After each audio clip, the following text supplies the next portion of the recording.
Hello दोस्तों, स्वागत है आपका मेरे YouTube channel let's study with Poonam में, जिसमें हम जीके जीएस से रिलेटेड टॉपिक के बारे में चर्चा करते हैं और आपके लिए नए नए विषयों को खोज कर लाते हैं। आज हम बात करने वाले हैं भागलपुर में स्थित विक्रमशिला विश्वविद्यालय के पुनरुत्थान को लेकर। प्राचीन इतिहास में बिहार के भागलपुर के आंटी चक्र स्थित विक्रमशिला विश्वविद्यालय के दिन फिर से बदलने वाले हैं।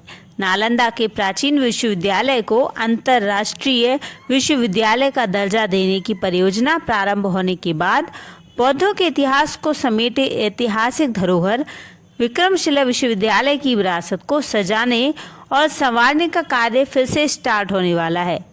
राष्ट्रीय ताप विद्युत निगम यानी एनटीपीसी द्वारा प्रदान की गई राशि राष्ट्रीय संस्कृति निधि यानी एनसीएफ के तहत विक्रमशिला के संवर्धन और संरक्षण विकास के लिए कई चरणों में खर्च की जाएगी। भारतीय पुरातत्व सर्वेक्षण यानी एएसआई के प्रमुख पुरातत्ववेत्ता संजय के मंजुल ने बताया कि विक्रमशिला के संवर्धन और विकास के प्रथम चरण का कार्य प्रारंभ होने वाला है। इस चरण में 50 लाख रुपए से विश्वविद्यालय के पुरातात्विक विरासत केंद्र के संरक्षण, संवर्धन और पर्यटकीय सुविधाओं के हेतु कार्य किए जाएंगे। मंजुल ने कहा कि पूरी तरह यहां कार्य करने के लिए प्रारंभिक रूप से 2 करोड़ रुपए की आवश्यकता है। गौरतलब है कि 2009 में एनटीपीसी, एनसीएफ और एएसआई के बीच विक्रमशिला के विकास के लिए त्रिपक्षीय समझौता हुआ था। ज्ञात हो कि एनसीएफ एक राष्ट्रीय ट्रस्ट है। यह देश की ऐतिहासिक धरोहरों के संरक्षण और संवर्धन,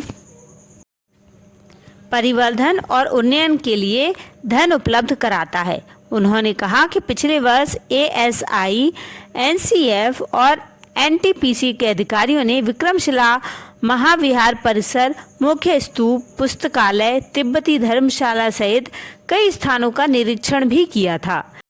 प्राचीन विश्वविद्यालय के विकास कार्य तो होंगे ही साथ शोध और अनुसंधान का कार्य भी जारी रहेगा।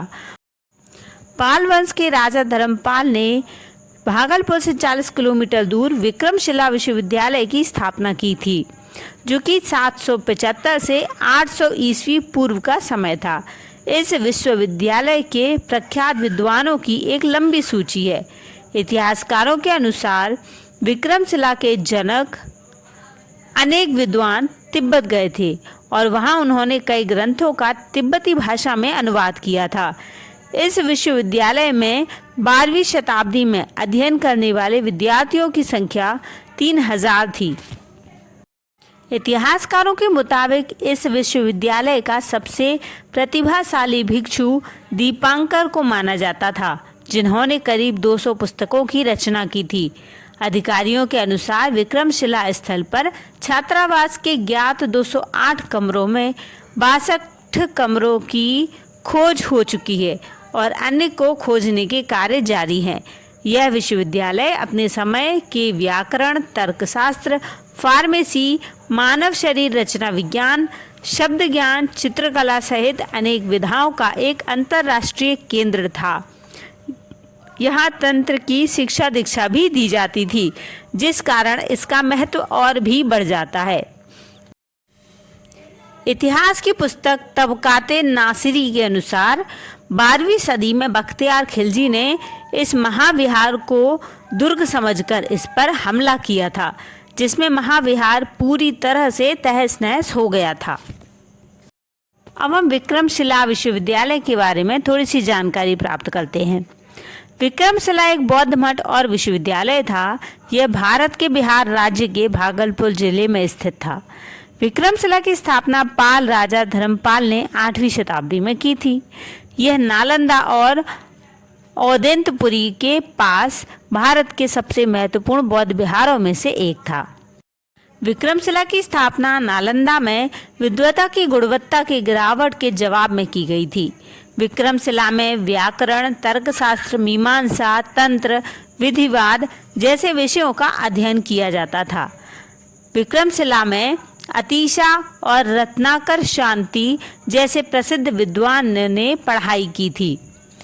विक्रमशिला को 1193 के आसपास मोहम्मद बिन बख्तियार खिलजी की सेनाओं ने नष्ट कर दिया था। विक्रमशिला के अवशेषों को देखकर इसके गौरवशाली अतीत और विख्याति की अनुभूति की जा सकती है।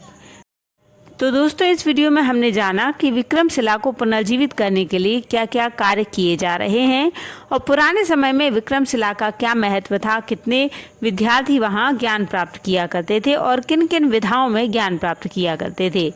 तो दोस्तों, अगर आप हमारे वीडियो को देख रहे हैं और उसे पसंद कर रहे हैं तो चैनल को लाइक, शेयर और सब्सक्राइब जरूर करिए। धन्यवाद दोस्तों।